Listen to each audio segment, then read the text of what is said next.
Salam alaikum, bonjour à vous tous. Dans cette vidéo, on va voir l'association des réacteurs idéaux. Comme nous l'avons déjà expliqué dans le cours présenté la semaine passée, l'association de réacteurs parfaitement agités vient pour surmonter un obstacle qu'on a rencontré dans le fonctionnement de réacteurs parfaitement agités. Donc, précisément, c'est le problème de la non-uniformité du temps de séjour à l'intérieur de ce type de réacteur. Donc, soit à mettre en œuvre une réaction d'isotherme d'ordre 1 par exemple, c'est-à-dire un réactif A dans des produits, sans dilatation dans une cascade de un réacteur parfaitement agité, continu bien sûr. Okay? De volume identique, VI, okay? Placés en série. Okay?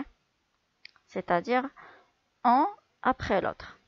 Donc la sortie du premier réacteur, c'est en fait l'entrée du prochain réacteur ou bien du deuxième réacteur. Okay? Donc le débit à l'entrée Q0 ou à l'état de référence est commun dans tous les réacteurs, c'est-à-dire QI est égal à Q0 et il est constant pour tous les réacteurs. On note aussi le XA1, XA2, XAI-1 jusqu'à XAN qui représentent le taux de conversion à la sortie du réacteur 1, 2, I, N, ainsi de suite. Okay? Le volume total de la série, VR, n'est que la somme des volumes des différents réacteurs mis en série. Okay? Pour le temps de passage total taux de la série, donc il est égal au volume de la cascade divisé par le débit à l'état de référence. Passons maintenant à l'établissement du bilan de matière sur les réactifs limitants A pour le IM réacteur. Donc, prenons la réaction simple A dans le produit.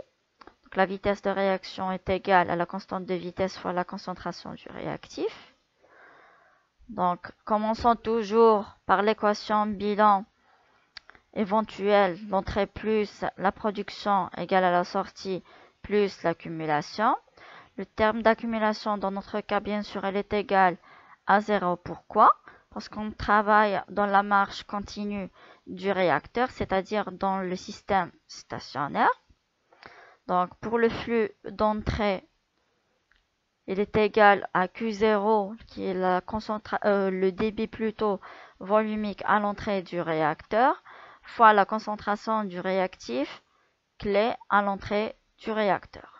Pour le terme de production, on a le coefficient stoichiométrique du réactif A fois le volume du réacteur multiplié fois le débit de production rapporté à l'unité de volume, bien sûr. Okay? Ce terme sera par la suite remplacé par la vitesse de réaction. En sortie, on trouve le flux de sortie du réactif, okay, qui est égal au débit à l'état de référence multiplié fois la concentration en sortie du réacteur. Okay. Donc, la simplification, bien sûr, la simplification de l'équation bilan pour le cas de ce réacteur mène à l'équation de l'évolution du taux de conversion en fonction du nombre de réacteurs présents dans la cascade.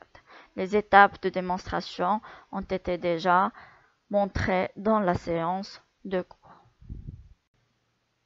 La généralisation de l'équation précédente sur la totalité de la cascade étudiée montre qu'en fait, pour un nombre infini de réacteurs mis en série, réacteurs parfaitement agités bien sûr, et par le biais de certaines simplifications mathématiques, ok? Donc la simplification montre que lorsque le nombre de réacteurs en cascade est très grand, ok, notre conversion tend vers 1 moins exponentielle moins k taux cascade. Ok. Donc si on regarde bien cette expression, on trouve qu'elle n'est autre que la conversion dans un réacteur piston. Donc cette équation, nous l'avons déjà démontrée dans la séance TD. Pour le cas d'un réacteur piston, on a trouvé une formule mathématique exactement de la même forme. Ok.